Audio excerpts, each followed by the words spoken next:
그래서 우리 초등 친구들, 우리 초등 부모님들이 지금 뭐 대입 얘기들 많이 하잖아요. 변화돼가지고 뭐 어떻게 해야 된다, 저렇게 해야 한다 하는데 저는 초등 부모님들이 가장 중요시 여겨야 할 부분은 그거인 것 같아요. 안녕하세요. 작가의 식탁TV 이작가입니다. 2028학년도 대입 개편안 발표로 시끌시끌하죠.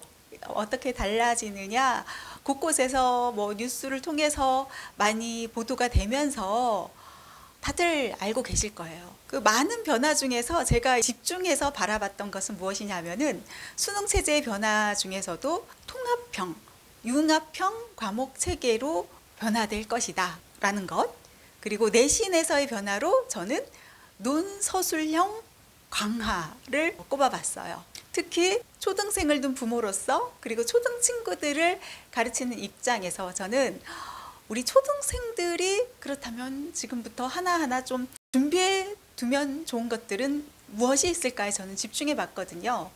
역시나 우리 앞으로 미래에 필요한 인재상 하면은 융합형, 통합적 사고력이 중요해졌다, 이런 이야기들을 많이 하잖아요. 앞으로 수능에 있어서도 사고력을 강화한 수능으로 변화될 것이다, 이렇게 이야기를 하고 있습니다. 사실 이번 발표되기 전부터 많은 전문가들도 그렇고 수능 시험에 있어서 신수능이 도입될 것이다, 논술형, 서술형이 일부라도 도입이 될 것이다, 이런 이야기들이 많았거든요. 그래서 수능 시험에 있어서 논술형, 서술형 평가가 과연 어느 정도 도입이 될까에 관심이 모아져 있었거든요. 그런데 막상 뚜껑을 열어보니까 수능 시험에 있어서는 큰 변화라면 이제 통합형, 통합사회, 통합과학 선택 과목이 없어지면서 이렇게 융합형으로 공통으로 필수적으로 시험을 치르게 이렇게 변화가 됐고요.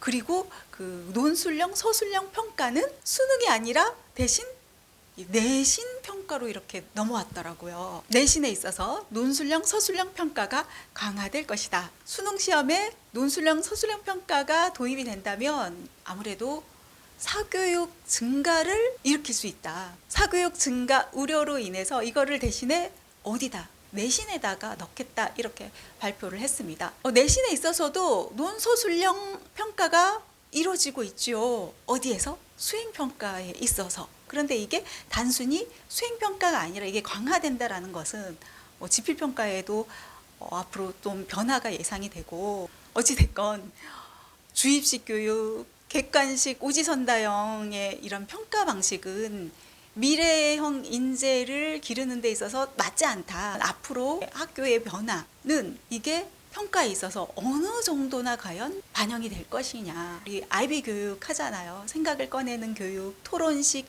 발표식의 수업. 그러한 방향으로 앞으로 학교 교육이, 공교육이 변화되어 갈 예정임을 보여주고 있는 그런 어떤 발표가 아닌가 하는 그런 생각도 들거든요. 그동안 논서술형 평가에 대한 이야기들을 많았지만 이게 제대로 정립되지 못했던 게 어떤 공정성이라는 부분들, 평가에 대한 공정성, 채점에 대한 공정성에 대한 문제가 제기되면서, 또한 과연 교사가 그런 어떤 역량을 갖추었냐, 평가에 있어서도 과연 제대로 된 평가가 이루어질 수 있겠느냐, 이런 문제 제기들이 많았단 말이에요. 그래서 이번에 교사의 역량을 강화시켜 나갈 것이다, 그런 어떤 발표까지 이어졌죠. 그렇다면 자, 이제 실질적인 얘기로 들어갑시다. 우리 초등생들 무엇을 과연 준비해야 될까요? 저는요, 쓰는 활동, 나의 생각을 꺼내는 활동, 여기에 있어서는 계속 꾸준히 이어나가야 하지 않나 라는 그런 생각이 듭니다. 물론 학원의 도움도 필요하겠지만 엄마표로도 집에서도 충분히 가능하거든요. 공부의 방향을 정말 제대로 자리 잡고 이어나가야 한다는 겁니다. 제가 뭐 논술 선생님이기도 한데 친구들 이렇게 만나면은 어떤 문제점들을 많이 발견하게 되냐면요, 친구들이 문제풀이를 굉장히 많이 한 친구들이에요. 특히 뭐 영어 학원, 수학 과목은 뭐 기본으로 많이들 다니고 그러잖아요, 친구들이.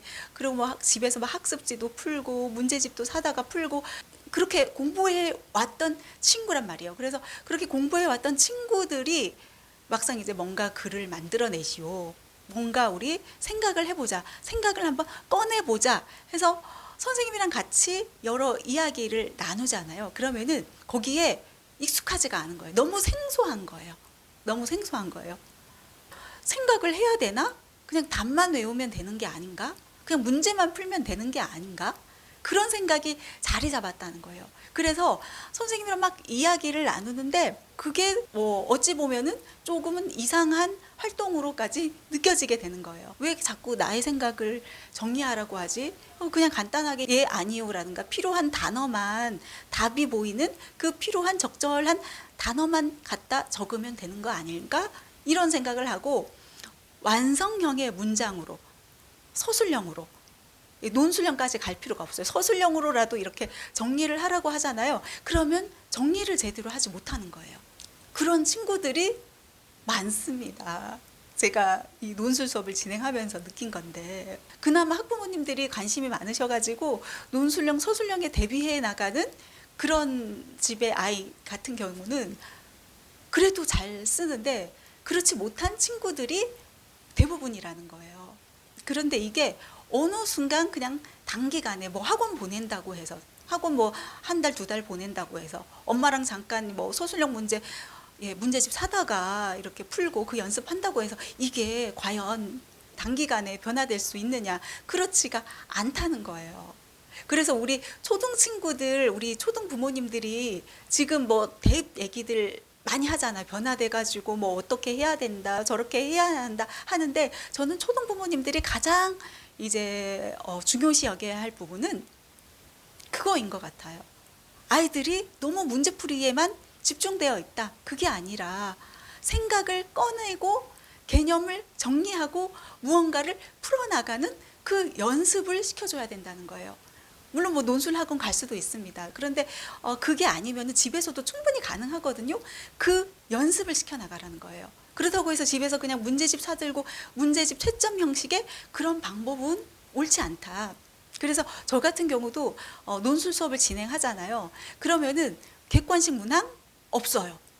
그러니까 필요에 따라서 친구가 힘들어할 경우에는 객관식을 한두 문항 정도 집어넣긴 합니다만은 대체적으로 무언가를 서술하고 풀어내도록 그 훈련을 시키고 있단 말이에요. 물론 수능에 논서술형 시험이 들어가지는 않지만 수능 시험 또한 사고력을 강화하는 그런 수능으로 변화된다 이렇게 이야기를 했단 말이에요.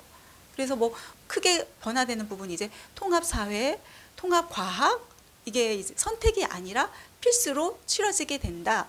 그러면 어떻게 이것 또한 사고력 증가되는 거 아니에요? 이런 이야기들이 많단 말이에요. 그런데 교육부에서 무엇이라고 이야기를 했을까요? 사회와 과학의 기초 핵심을 아우르는 과목으로 개념 정리를 잘 해 나간 친구라면은 쉽게 해결할 수 있는 그런 문제를 출제할 것이다. 이런 발표를 했단 말이에요. 이후에 예시 문항을 공개한다고 했지만 사교육을 유발하는 그런 문제가 아니라 여기서 핵심은 무엇이냐면 기본 개념을 잘 정리해 나간 친구라면 공교육 안에서도 충분히 문제 해결할 수 있는 그러한 문제로 출제해 나갈 것이다 라고 했단 말이에요. 우리 초등 부모님들이 집중해야 될 거는 무엇이다?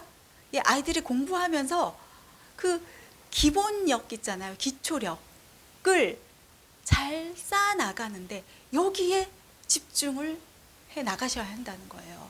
사회 과목을 공부하든 과학 과목을 공부하든 그 어느 과목을 공부하든 개념 정리를 하고 그것을 정리해가지고 풀어낼 수 있도록 그 부분에 중점을 두고 아이들 학습을 시켜나가셔야 한다는 그런 얘기입니다. 수학도 똑같습니다. 심화 수학을 검토할 것이다 이런 이야기도 있잖아요. 도입이 될지 도입이 안 될지 모르겠습니다만은 심화 수학하니까 심화해서 굉장히 어렵잖아요. 어렵게 느껴지잖아요. 그런데 이제 여기에 있어서도 교육부가 무엇이라고 얘기했냐면 심화 수학이 만약에 도입이 되더라도 다양한 수학 개념을 정리하는 그러한 수준으로 출제될 것이다. 이렇게 나왔단 말이에요. 그러니까 우리 초등 부모님들이 가지고 가야 할 핵심은 무엇이다. 밑줄 짝은 무엇이다. 개념 정리를 해 나갈 수 있도록 초등 시기는 그야말로 기초 쌓기 시기입니다.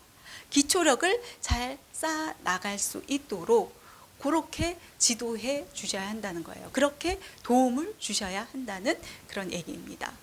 저 같은 경우도요, 지금 아이들과 네 수업, 신문 활용 논술 수업을 진행하고 있단 말이에요. 신문이라는 이 교재를 통해서 그냥 어떤 문제집 안에 있는 뭐 문제 풀고 뒤에 있는 정답으로 이렇게 채점하는 그런 수업이 아니라 신문 안에 있는 기사, 지문을 통해서 그 지문을 파헤쳐서 거기에 나와 있는 핵심 내용을 찾게 하고요.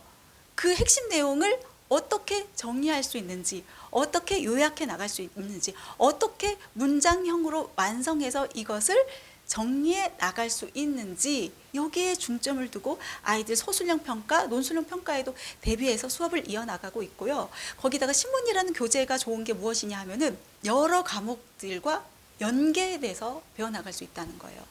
뭐 사회, 경제 얘기, 뭐 문화 얘기, 예술 얘기 등등등 여러 어떤 교과 과목과 연계시킬 수 있고, 그 여러 가지를 나중에는 필요에 따라서 내가 어떤 이야기를 함에 있어서 전 시간에 배웠던 이 내용을 오늘 배운 내용 안에다가 같이 연결시켜 가지고 정리해 나가도 좋을 것 같아.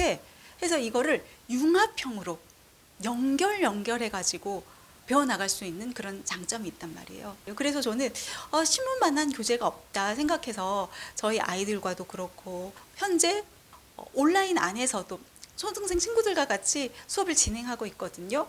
온라인 네 논술 수업을 통해서 전국의 친구들과 만나고 있는데요. 핵심은 무엇이냐 하면 통합형, 융합형으로 가야 한다. 그리고 아이들 스스로가 생각할 수 있도록 사고력을 확장해 나가는 그런 연습이 필요하고요. 그리고 정리해 나갈 수 있도록 정리를 해 나가면서 문장형으로, 서술형으로, 그리고 논리적으로, 논술형으로 써 나갈 수 있는 그 힘을 키워주시라는 얘기입니다. 기본 방향만 잃지 않으시면 될 것 같거든요. 꼭 학원의 도움이 아니더라도 집에서라도 문제집 고르고 문제 풀고 번호 찍고 번호 고르고 채점하고 이런 수업 방식이 아니라, 이런 학습 방식이 아니라 이제는 생각을 꺼내고 정리해 나갈 수 있도록 그 힘을 키워주는데 주력해 나가셔야 한다는 거예요.